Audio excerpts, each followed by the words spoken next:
407 years ago, our fathers brought forth on this continent a new nation, conceived in liberty and dedicated to the proposition that all men are created equal.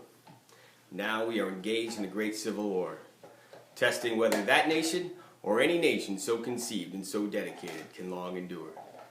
We are met on a great battlefield of that war, and we have come to dedicate a portion of that field as a final resting place for those who here gave their lives that that nation might live.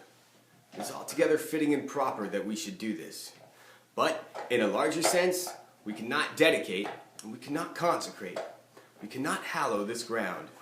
The brave men, living and dead, who struggled here have consecrated it, far above our poor power to add or detract. The world will little note, nor long remember what we say here, but it can never forget what we did here. It is for us, the living, rather, to be dedicated here to the unfinished work which they who fought here have thus far so nobly advanced. Now, it is rather for us to be here, dedicated to the great task remaining before us, that from these honored dead we take increased devotion to that cause for which they here gave their last full measure of devotion.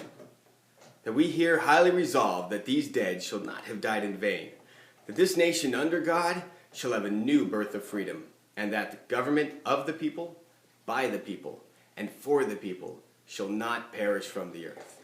I love dye shirts.